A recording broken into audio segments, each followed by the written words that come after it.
కాక ఎలాంటి ఆలోచనలు ఉన్నప్పటికీ దేవుని యొక్క సన్నిధిలో మందిరంలోకి వచ్చిన సమస్తమైనటువంటి మన ఆలోచనలు బయటనే విడిచిపెట్టి దేవుని సన్నిధిలోనికి రమ్మని మరి జ్ఞాని అయిన సొలొమోను మరి 5వ అధ్యాయంలో అంటాడు, నీ దేవుని మందిరంలోకి వెళ్ళినప్పుడు నీవు నీ ప్రవర్తనను జాగ్రత్తగా చూస్తూ. అనేకమైనటువంటి బలహీనతలు మనిషికి ఉన్నాయి. ప్రవర్తనలు కూడా బలహీనులు అయిపోయినారు. ఆయన యేసు ప్రభు మన రక్షకుడు, మన విమోచకుడు, ఆయన కూడా బలహీనుడిగా అయిపోయినాడు మనుషుల్లో. మరి ప్రవర్తన ఇల్లంతటిలో నమ్మకమైన వాడు మోషే అని, మరి మోషే కూడా పడిపోయినాడు, ఆరోను పడిపోయినాడు, పేతురు, అనేకులు పడిపోయినారు. సేవకులు కూడా మనుషులే. ప్రేమను దేవుని సంగమా, ఈ పరిశుద్ధ దినము పునరుత్థాన దినములో దేవుని సన్నిధిలో మనమంతా కూడా మరి ఆత్మతోను సత్యంతో ఆరాధించాలి. నా సహదాసులు, నాతో పాటు ఉన్నటువంటి సేవకులైనటువంటి మరి జాన్వేశ్లయ్య గారికి, అదే రీతిగా సామిలయ్య గారికి కృతజ్ఞతలు తెలియజేస్తూ, కూడి వచ్చిన నా ప్రియ బిడ్డలు, దేవుని పిల్లలైనటువంటి మీకు ప్రభు పేరట వందనాలు చెల్లిస్తున్నాను. హల్లెలూయా. ఏ సమస్య ఉన్నప్పటికీ అది, అందుకనే రాజుల గ్రంథంలో అంటాడు, ఇదిగో సదాకాలము నా సన్నిధి మందిరంపై ఉంది. సదాకాలం మందిరంలోనికి నేను వచ్చినప్పుడు సమస్తమైనటువంటి దుష్టక్రియలు, అందుకనే జ్ఞాని అయిన సొలొమోను అంటాడు, ఏమని అంటాడు, ఒకసారి జ్ఞాపకం చేసుకుంటారా? ఒకసారి చెప్తారా సొలొమోను అన్నటువంటి మాటలు? ఎవరైనా చెప్తారా? సొలొమోను 28వ అధ్యాయం 13వ వచనంలో అంటాడు, అతిక్రమములను దాచిపెట్టువాడు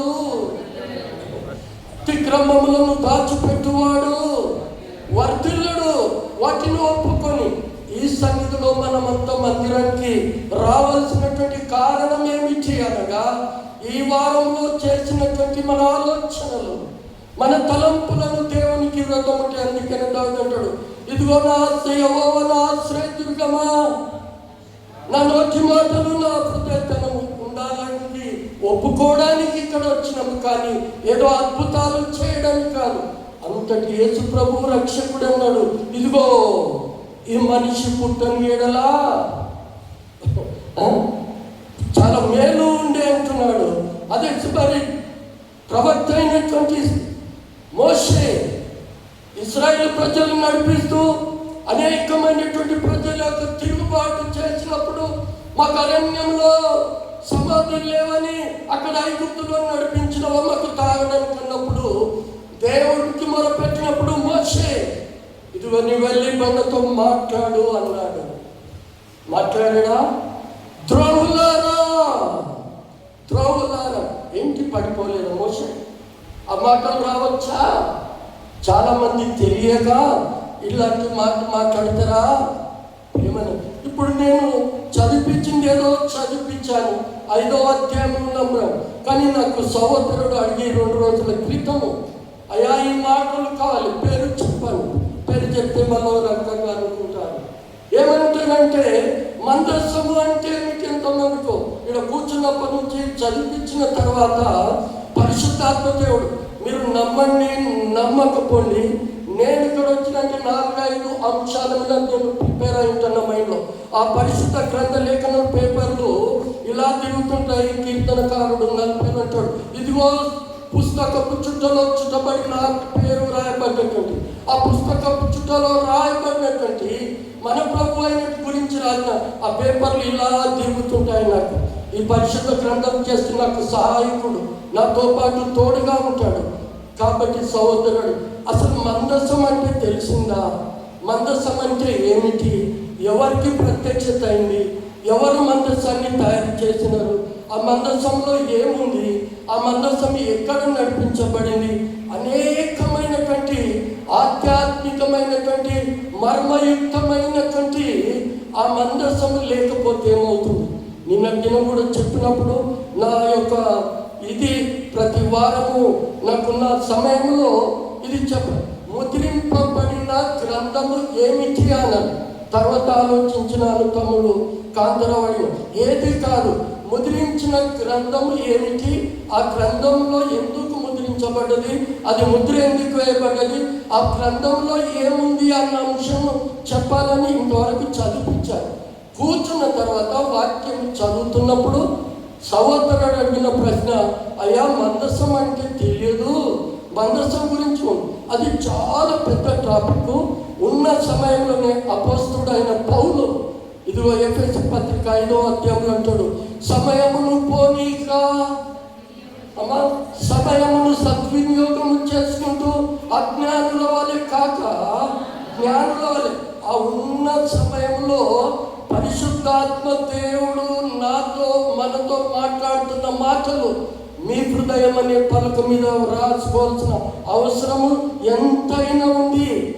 మోసపడిపోవడం చెప్పిన యేసు ప్రభు కూడా ఈ మనుషుడు సృష్టించిన దేవుడు మరి పుట్టిండకపోతే మేలు అన్నాడు. ఆరోను ఇదిగో ఇక్కడ ఉండంటే ఆయన మరి ఏంటి బంగారు దూడను చేసినాడు. అనేకులు పేతురు ఇదిగో పరలోకపు తాలపు చేతులు ఇచ్చాడు. కానీ యేసు ప్రభుతో ఉన్నవాడు నీవేంటి, అబ్బే నేను యేసు ప్రభుని ఎరగనే కాను అంటే వాళ్ళు పడిపోలేదా? అసలు ఏమర్థమవుతుంది లోకానికి వాక్యము? ఒక సేవకుడు పడిపోవద్దని లేఖనాలు ఎక్కడున్నాయి? అనేక సార్లు పడిపోయి, కానీ వాటిని ఒప్పుకొని విడిచిపెట్టువాడు ధన్యుడు. వాటిని వినాలి, ఒప్పుకోవాలి. అవును ప్రభువా, ఈ పొరపాటు నా నుంచి జరిగింది. ఏమైనా దేవుని పిల్లల మరి మందసం గురించి చెప్పాలా, లేకపోతే ముద్రింపబడిన గ్రంథం గురించి ఒక చిన్న సలహా ఇస్తే చాలా సంతోషం. నేనైతే మందసం గురించే, అది నెక్స్ట్ వారానికి వాయిదా వేయాలని. అది చాలా పెద్ద టాపిక్ కన్నా ఎవరికి ప్రత్యక్షమైంది, ఎవరు ఆ మందసాన్ని తయారు చేశారు, ఎందుకు ప్రభు మందసాన్ని తయారు చేయమన్నాడు, ఎవరు తయారు, ఆ మందసంలో ఉన్న వస్తువులు ఏంటి, ఆ మందసం ఎక్కడ నడిపింపబడింది, ఇత్యాది విషయాలు మనము తెలుసుకోవాలంటే చాలా సమయంగా ఒక్కొక్క అంశంలో ఒక్కొక్క గంట ప్రసంగం. దాన్ని టూకీగా పై వచనాలు మాత్రమే మీకు పరిచయం చేయడానికి ప్రయత్నం చేస్తాం. పరిశుద్ధాత్మ దేవుడు మనల్ని నన్ను ఎంతవరకు నడిపిస్తాడో ఆ సమయానికి నేను ముగించే ప్రయత్నం చేస్తాను. మందసము ఇశ్రాయేలు ప్రజలు ఐగుప్తులో ఉన్నన్ని రోజులు అనగా 480 సంవత్సరాలు ఐగుప్తు దేశంలో బానిసత్వంలో ఉండి ఆరోను మోషేలను పంపి ఇశ్రాయేలు ప్రజలు పెట్టిన మొరను విని 10 అద్భుతాలు చేసి, అనేక అద్భుతాలు చేసే దేవుడు, మన ఆశ్చర్య కార్యాలు చేసే దేవుడు. అయితే ఆ యొక్క ఎర్ర సముద్రము దాటిన తర్వాత ఇదిగో ప్రజలు ప్రయాణిస్తున్నటువంటి సమయంలో సినాయి పర్వతం దగ్గర మోషేతో మాట్లాడి, ఇదిగో నేను నా ప్రియమైన నా పిల్లలతో నివాసం చేయాలి, నేను మీ మధ్యలో నివాసం చేయాలి అనుకున్నాడు దేవుడు. కానీ దేవుడు కూడా అక్కడ వెనుకడుగు వేశాడు. కారణం ఏమిటంటే ప్రజలంతా కూడా పాపము చేసి తిరుగుబాటు చేసే స్వభావం ఉంది కనుక ఇదిగో ఈ ప్రజల్లో నివాసం చేయడానికి ఆనాడు ఇష్టపడలేదు. యెహోవా దేవుడు అంటాడు ఒకసారి, నిర్గమకాండము 31వ అధ్యాయం 8వ వచనంలో మన ప్రభువు మన దేవుడని యెహోవా మాట్లాడు. అమ్మా 31వ అధ్యాయము 7-8 వచనాలు. ప్రత్యక్షపు గుడారమును సాక్ష్యపు మందసమును దాని మీదనున్న కరుణాపీఠమును ఆ గుడారపు ఉపకరణములన్నిటిని బల్లను దాని ఉపకరణములను. 7వ వచనము, నేను మీ మధ్యలో నివాసము చేయాలి అని అక్కడ 31-6-7 వచనాలలో అక్కడ రాయబడి ఉంటుంది. ఎప్పుడు ఈ మందసము మొట్టమొదట పరిశుద్ధ గ్రంథంలో రాయబడింది అంటే ఆ నిర్గమకాండము 16వ అధ్యాయము 34వ వచనంలో అక్కడ ఏముందంటే సాక్ష్యపు మందసము అని రాయబడి ఉంది. నా ప్రియమైన దేవుని సంగమా, మొట్టమొదట ఆ మందసము అనకుండా సాక్ష్యపు మందసము అని రాయబడి ఉంది. ఇక్కడ 16వ అధ్యాయము 34వ వచనంలో. అక్కడి నుంచి వచ్చిన తర్వాత ఇశ్రాయేలు ప్రజలతో నేను మీ మధ్య నివాసము చేయను కనుక, ఈ ప్రజల మధ్యలో, పాపుల మధ్యలో, తిరుగుబాటు చేసే ప్రజలు నేను నివాసం చేయను కనుక నాకు ఒక ప్రత్యక్షపు గుడారము తయారు చేయండి అన్నాడు. హల్లెలూయా, హల్లెలూయా. ఎవరు కూడా ఈ మాటలు విడిచిపెట్టకుండా నీ హృదయం అనే పలక మీద లిఖితము చేయాలి. చాలా మటుకు సమాధులలో రాస్తున్నారు వాక్యము, శవలపై రాస్తున్నారు. దేవుడు అంటున్నాడు, నీ హృదయం అనే పలక మీద వాటిని రాసుకో. ఈరోజు వాక్యం ఉంటున్నటువంటి నా ప్రేమలో దేవుని పిల్లలారా, మీరు ఎక్కడ రాసుకుంటారో మీ ఇష్టం. కానీ మందసము అనేది అర్థం ఏమిటనగా దేవుని యొక్క సన్నిధి, దేవుని యొక్క తోడ్పాటు. దేవుడు నీతో మనతో నడుస్తాడు, ముందు నడిపించే దేవుడు. యెహోవా నామము పెట్టబడిన మందసము అని నిర్గమకాండము 37 మొదటి వచనములో రాయబడి ఉంది. అమ్మ ఒకసారి చదువుతారా మాటను? నిర్గమకాండము 37వ అధ్యాయము మొదటి వచనము. మరియు ఆ మందసమును చేసెను. దాని పొడుగు 2 మూరలన్నర, దాని వెడల్పు 3 మూరెడున్నర, దాని ఎత్తు 3 మూరెడున్నర, లోపలను వెలుపలను దానికి మేలిమి బంగారు. మందసం యొక్క ఏర్పాటు అక్కడ యెహోవా నామము పెట్టబడినటువంటి మందసం. అసలు మందసము చేయమని మరి మోషేకు ప్రత్యక్షమై దేవుడు చెప్పినాడు. కారణం ఏమిటంటే కనాను ప్రాంతానికి చేరడానికి ప్రయాణంలో దేవుడు మన మధ్యలో నివసించాలని కోరుకున్నాడు. ఆ యొక్క ప్రత్యక్షపు గుడారము, దాన్ని ఇంగ్లీష్లో టబర్నికల్, ప్రత్యక్షపు గుడారము. ఆ గుడారము ప్రజలు, ఇశ్రాయేలు ప్రజలు నడిపించినప్పుడల్లా ఏ ప్రాంతంలో అయితే ఆగిపోతారో అక్కడ ప్రత్యక్ష గుడారం పెట్టాలి. ఆ ప్రత్యక్ష గుడారము 3 విధాలుగా ఏర్పాటు చేసింది. దాని పొడవు 28 మూరలు, వెడల్పు 4 మూరలని.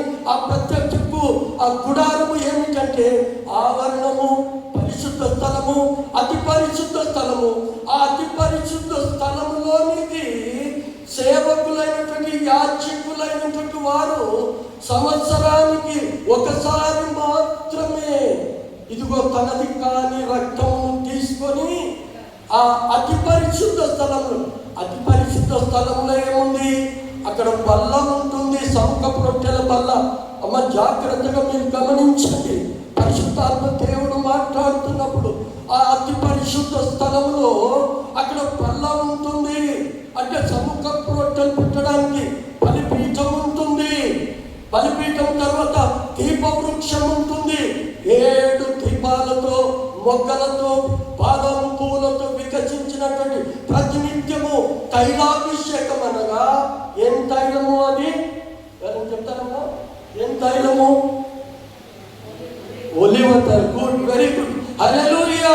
ఆ ఒలివ నూనెతో ప్రతినిత్యము, అది దక్షిణ దిక్కు అనగా అతి పరిశుద్ధ స్థలంలో ప్రతినిత్యం వెలుగుతుండాలి.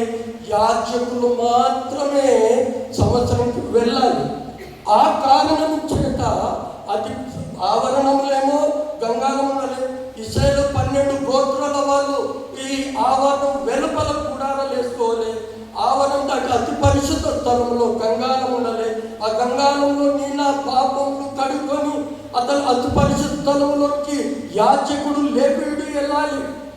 అది ప్రత్యక్ష గుడారం యొక్క నమూనాది పెద్ద ప్రసంగం అది. అయితే అతి పరిశుద్ధ స్థలంలో ఈ మందసము ఉంది. దేవుని పేరు పెట్టబడినటువంటి మందసం అసలు ఎవరు తయారు చేశారు? ఏమన్నా విన్నారా మీరు? అసలు నేను ముందు ఏమన్నాను? మీ మధ్యలో నివసించాలని ఆశపడుతున్నాను. మోషే నా కొరకు ఒక మందసాన్ని, ప్రత్యక్ష గుడాన్ని తయారు చేయమన్నప్పుడు ఆ మోషే వచ్చి ఎవరికి చెప్పారంటే ఆ మందసము ఏ దానితో తయారు చేయబడింది, ఎవరు తయారు చేశారు అవగాహన ఉంటే సంతోషం. కొంత దేవునామంటే థ్యాంక్ యూ తమ్ముడు. నిర్గమకాండము 31వ అధ్యాయము 10 నుంచి కొన్ని ఎవరు తయారు చేస్తారో పరిశీలన చేద్దాం. నిర్గమకాండము 31వ అధ్యాయము 10వ వచనం అమ్మా యాజక చేయనట్లు సేవా వస్త్రములను అతని కుమారుల వస్త్రములను అభిషేక తైలమును పరిశుద్ధ స్థలము కొరకు పరిమళ ధూప ద్రవ్యములను నేను నీకు ఆజ్ఞాపించిన ప్రకారముగా వారు సమస్తములో చేయవలెను. మరియు యెహోవా మోషేతో ఇట్లనెను, నీవు ఇశ్రాయేలీయులతో నిజముగా మీరు నేను నియమించిన విశ్రాంతి దినములను ఆచరింపవలెను.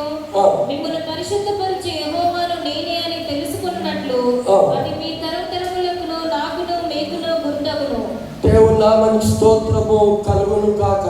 అక్కడ రాయబడినటువంటి 20వ ఇప్పుడు మందసం, ఇప్పుడు 16వ అధ్యాయం అన్న, ఇప్పుడు నిర్గమకాండము 25వ అధ్యాయము 7వ వచనం చదివిన తర్వాత 10వ వచనం చదువుదాం. ఇప్పుడు నిర్గమకాండము 25వ అధ్యాయము 7వ వచనము.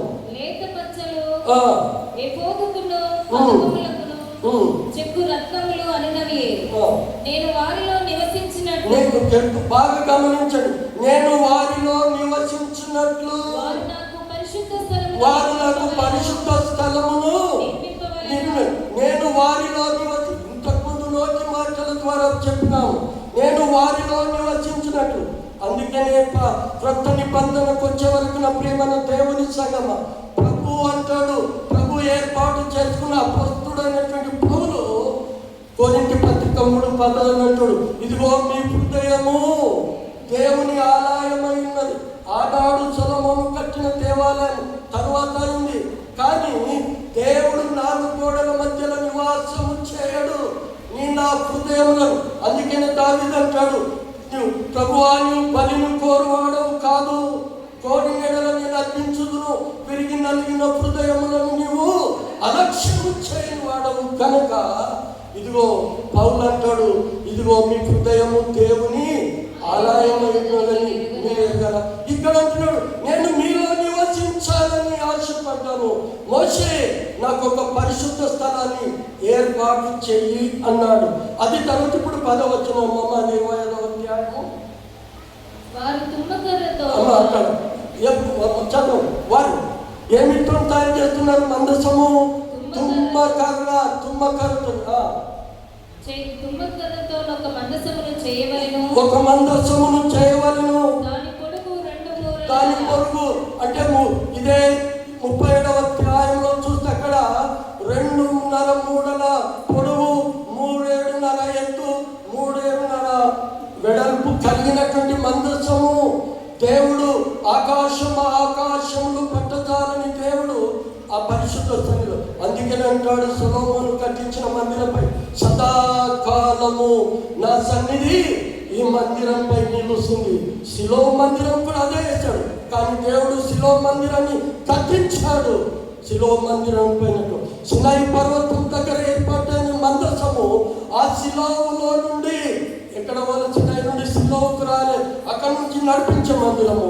ఇదిగో తుమ్మకర్రతో నాకు ఒక మందసం ఉంటుంది. మందసం అంటే ఏం చెప్పిన, దేవుని యొక్క సన్నిధి, దేవుని యొక్క ప్రసన్నత, దేవుని యొక్క మహిమ, దేవుని యొక్క తోడ్పాటు, అనేక రకాల అర్థాలతో కూడుకున్నది మందసం.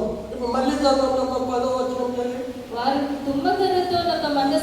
వారు తుమ్మకర్రతో మందసమును చేసి దాని పొడుగు 2 మూరలున్నర, దాని పొడవు 3.5, దాని ఎత్తు 3.5, దాని మీద ఆ వెలుపటను లోపటను ఆ మందసం వరకు మేలిమి బంగారంతో ఆ తుమ్మకర్ర శరీరం, దాని గురించి తర్వాత ఆలోచన చేద్దాం. ఆ తుమ్మకర్రతో చేసిన మందసముకు లోపలను బయటను మేలిమి బంగారముతో పొదిగించాలి.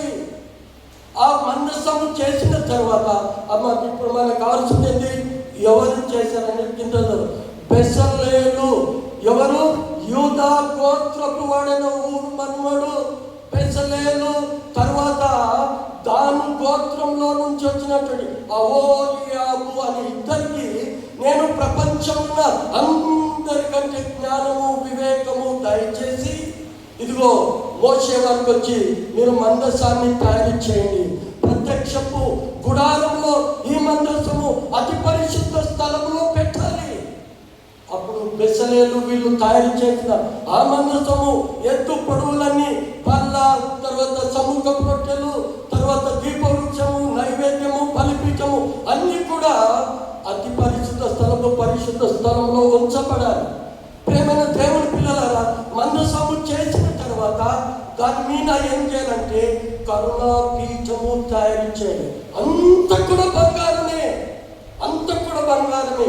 అది బంగారము అధికారానికి సూచన, అధికారానికి సూచన, దేవుని యొక్క ప్రత్యక్షకి సూచన అయింది. ఆ బంగారంతో నింపిన తర్వాత ఆ మందసం పైకప్పు కరుణా పీఠము ఏం చేయాలి అక్కడ? కరుణాపీఠం. మీరు ఆ 25వ అధ్యాయం అంతా చదివితే 25 నుంచి మందసం గురించి ఎక్కడంటే ఈ నిర్గమకాండం 25 నుంచి ప్రారంభము 16వ నుంచి తర్వాత సమూయేలు గ్రంథము, రాజుల గ్రంథము, దినవృత్తాంతాల గ్రంథం వరకు సొలొమోను కట్టిన మందిరంలో పెట్టిన తర్వాత ఇక మళ్ళీ మందసం కనిపించదు. ఏమైపోయింది ప్రస్తుతం ఎక్కడుంది అనేది ఇంత పెద్ద టాపిక్ కనుక చూచాగా మన సమయంలో ముగించుకుందాం. ఇప్పుడు ఆ మందసాన్ని దేనితో తయారు చేశారు? తుమ్మకర్రతో చేశారు. తుమ్మకర్రతో చేసిన తర్వాత దాన్ని ఎట్లా నింపాలి? బంగారంతో. హల్లెలూయా చెప్పండి, హల్లెలూయా, దేవుని నామానికి స్తోత్రం. ఇదిగో ఆనాడు మందసము నిన్ను ఇశ్రాయేలు ప్రజలను నడిపించిన ఇదిగో ఆ మందసము ఇప్పుడు వాక్యమైనటువంటి యేసు ప్రభు నిన్ను నడిపించడానికి, నిన్ను కనాను ప్రాంతమనగా పరలోక రాజ్యానికి నడిపించడానికి, నీ వాక్యము నా పాదములకు దీపము, నా త్రోవకు వెలుగైనటువంటి వాక్యమును బట్టి ఈరోజు నన్ను నడిపించడానికి చేయి పట్టి నడిపించే దేవుడు. ఆ రోజు ఇశ్రాయేలు ప్రజలు ఆ మందసము తయారు చేసిన తర్వాత దానికి ఏంటంట ఇంకోటి ఆ యొక్క మోతకర్రలు పెట్టడానికి రింగులు అంటాం. ఇరు ప్రక్కలను రింగులు, వాటిని కూడా బంగారంతో చేయాలి. ఆ రింగులను ఏం చేయాలంటే మోతకర్రలు. అసలు మందసము మరి అభినాదోం ఇంట్లో నుంచి, ఒబేదోం ఇంట్లో నుంచి మరి ఏం చేస్తారు వాళ్ళు? ఎడ్ల బండిని కట్టారు కదా. మరి ఎడ్ల బండిని కట్టేయాలని దేవుడు చెప్పాడా? అసలు మందసం తీసుకుపోయే విధానం కూడా తెలియాలి, అంటే వాక్యం తెలియాలి. నా ప్రియమైన దేవుని సంగమా, ఆ రింగులు చేసి, ఆ రింగులలో మోతకర్రలు చేసి వాటిని కూడా బంగారంతో నింపాలి. ఇదంతా కూడా 25, 26, 27 అధ్యాయాలలో వ్రాయబడింది. ఆ మందసాన్ని మోయడానికి ఏం చేయాలి? రింగులు చేయాలి, వాటికి మోతకర్రలు. ఈ తయారు చేసిన తర్వాత ఆ మందసంలో ఏమి ఉండాలి? ఓకే, ఇప్పుడు చూద్దాం. పరిశుద్ధాత్మ దేవుడు మనతో మాట్లాడే దేవుడు కదా. దేవుడు నామం హెబ్రీయులకు రాసిన పత్రిక 4వ అధ్యాయము 4వ వచనం నుంచి పౌలు చెప్తాడు. హెబ్రీయులకు రాసిన పత్రిక దేవుడు క్షమించడం 9వ అధ్యాయము 4వ వచనం, 9వ అధ్యాయము 4వ నుంచి చదువుదాం. అందులో సువర్ణ ధూపార్తియు, అందులో సువర్ణ దీపార్తియు, అంతటిను బంగారు రేకులతో తాపబడిన, అంతటి బంగారు రేకులతో తాపబడిన మందసము ఉండవలెను. ఆ మందసములో బంగారు పాత్రయు ఏముండాలమ్మా? మన్నా కలిగిన ఇశ్రాయేలు ప్రజలు అరణ్యంలో నడిపించబడుచున్నప్పుడు నా ప్రియమైన దేవుని పిల్లలు, ఆ రోజు మాకు ఆహారం లేదయ్యా, చేపలు లేవయ్యా, కీరలు లేవయ్యా, మేము అక్కడ చాస్తే బాగుడు. మోషే ఏంటి నీకు పిచ్చా? మమ్మల్ని ఎందుకు నడిపించావయ్యా? నీ ఊరకుండడి అన్నాడు. అనేక అద్భుతాలు చేసిన దేవుడు ఇశ్రాయేలు ప్రజలు నడిపిస్తూ త్రోవలో ఎర్ర సముద్రాన్ని ఇదిగో పాయనం చేసిన దేవుడు. అద్భుతాలు తెలిసి కూడా మోసమిన కుంగి సనిగిన అక్కడ అంటున్నాడు, ఆ మందసంలో మన్నా బంగారు పాత్ర ఉంది. మన్నా దేవదూతలు భుజించు ఆహారము. 106వ కీర్తనలు అంటాడు, దేవదూతల భోజనమును మీకు సిద్ధపరిచితిని. మన్నా అనగా అది ఏంటి? కొత్తిమీర గింజ లాంటిది. ఆ పాత్రలో దేవుని యొక్క ఆహారం. అందుకనే యేసు ప్రభు అన్నాడు, వాళ్ళు మన్నాను తిని చనిపోయినారయ్యా. ఈరోజు మనుషుడు రొట్టె వల్ల మాత్రమే జీవించడు, కానీ దేవుని నోట నుండి వచ్చే ప్రతి మాట మీరు జీవిస్తారు. ఈరోజు వాక్యమైన దేవుడు, ఇదిగో వాక్యంతో మాట్లాడే దేవుడు కదా. నీ వాక్యమే నన్ను బ్రతికించెను, బాధలలో నెమ్మదినిచ్చెను. నీ వాక్యమే నన్ను బ్రతికించెను, బాధలలో నెమ్మదినిచ్చెను. కృపాశక్తి దయాశక్తి సంపూర్ణుడా, వాక్యమై ఉన్న యేసు వందనమయ్యా. కృపాశక్తి దయాశక్తి సంపూర్ణుడా, వాక్యమై ఉన్న యేసు వందనమయ్యా. నీ వాక్యమే నన్ను బ్రతికించెను, బాధలలో నెమ్మదినిచ్చెను. హల్లెలూయా. నిర్గమకాండం 25లో ప్రారంభమైన మందస్సము, ఇదిగో మేలిమి. అందులో బంగారు పాత్రలో ఏముందంట? మన్నాను పూజించాలి. వారికి ఏ దినానికి ఆ దినమే కూర్చుకోవాలి. నిర్గమకాండము 16లో అదంతా అక్కడ రాయబడినట్టుగా మనం చూస్తాము. ఇంకా బంగారు మన్న పాత్ర అమ్మా, చిగురించిన ఈరోజు నీవు వాక్యంలో చిగురిస్తున్నావా? ఎందుకు చిగురించింది? ఇశ్రాయేలు ప్రజలు, లేవీయులంతా కూడా 12 గోత్రాల వాళ్ళు మేము అని వచ్చారు. అప్పుడు ప్రభు అయినటువంటి మన దేవుడు, తండ్రి అయినటువంటి దేవుడు యెహోవా, ఇదిగో 12 గోత్రాల వారు 12 కర్రలు తీసుకురండి అని దేవుని ఎదుట పెట్టినప్పుడు, అప్పుడు అహరోను కర్ర వికసించిందంట. హల్లెలూయా. ఇదిగో వాక్యంలో బలహీనుడిగా ఉన్న నీవు దేవుని యొక్క వాక్యంలో నువ్వు చిగురించాలని ఆశపడుతున్నావా? ఆ మందసంలో ఏముంది? ఇదిగో అహరోను కర్ర, అది చిగురించింది. ఆ చిగురించ ఇశ్రాయేలు ప్రజలైన వారు, నేడు క్రైస్తవులను పడిన మనము వాక్యంలో చిగురించి అభివృద్ధి పొందే ఆ స్థితిలో ఉంటున్నామా? నా ప్రియమైన దేవుని పిల్లలారా, ఈరోజు దేవుని సేవకుడుగా, ఇదిగో దాసుడుగా మీకు నేను మనవి చేస్తున్నాను. మందసములో ఒకటి ముందు బంగారుతో ఉన్నటువంటి ఆ పాత్రలో మన్న ఉంది. రెండోది ఆరోను కర్ర, చిగురించిన ఆరోను కర్ర ఉంది. మూడవది సినాయి పర్వతం మీద మోషతో 40 రాత్రులు మాట్లాడి, ఇదిగో తన చేవ్రాలితో రాసినటువంటి రాతి పలకలు, నిబంధన పలకలు. దాన్ని మందసాన్ని ఇంగ్లీష్లో అంటారు ఆర్క్ ఆఫ్ కవెనెంట్. ఏమంటారమ్మా మందసాన్ని? ఆర్క్ ఆఫ్ కవెనెంట్ అంటే మందసపు యొక్క నిబంధన. అందుకనే కీర్తన 105 యాకోబు అబ్రాహాము యొక్క నిబంధన ఏంటంట? ధర్మశాస్త్రంలో ఉన్నటువంటి ఆ రాతి పలకలు, 10 ఆజ్ఞలపై రాసినటువంటి ఆ పలకలు, ఇదిగో ఆ నిబంధన మందసంలో ఉన్నాయమ్మా. ఏమున్నాయి మందసంలో? రాతి పలకలు ఉన్నాయి, ఆరోను చిగురించే కర్ర ఉంది, బంగారు పాత్రలో ఉన్న మన్న ఉంది. ఓకే, ఇది చాలా బాగుంది. తొందరగా ముగించుకున్న సమయం వస్తుంది చెప్పుకోండి. ఈ ముగించిన తర్వాత, ఇదిగో మోషే మరణించిన తర్వాత యెహోషువ అంటాడు, ఇదిగో నీవు భయపడకము, దిగులు పడకము, నిబ్బరం కలిగి ధైర్యంగా మోషేకు తోడైనట్టు నేను ఉంటానని 3వ అధ్యాయంలో యెహోషువతో అంటాడు. ఇదిగో కనాను ప్రాంతానికి నడిపించడానికి ముందుగా అక్కడ ఎర్ర సముద్రం ఎదురైంది. ఇక్కడ లేవీయులు ఎవరు మైన అసలు మందసం అండి? తమ్ముడు, లేవీయులు మైనలే, యాజకులు 2 ఒకటి. ఆ లేవీలో ఒక గోత్రం ఉంది. లేవీలు యాజకులు మొయ్యాలి, కానీ వారి వారి అంతస్తులకు పని నియమించాడు మోషే. అక్కడ తర్వాత అహరోను, తర్వాత ఎవరు యెహోషువ. ఒకసారి చదవండి చూద్దాం ఎట్లున్నది, ఎవరు మోసారో. సంఖ్యాకాండము 7వ అధ్యాయము, సంఖ్యాకాండము 7వ అధ్యాయం 9వ వచనం. సంఖ్యాకాండం 7వ అధ్యాయం. అమ్మా, కహాతీయులకి లేదు, ఏలైనగా పరిశుద్ధ స్థలము సేవ వారికి తమ భుజముల మీద భారము మోసింది. హల్లెలూయా. లేవీయులలో కహాతీయులన్న వారు ఉన్నారు.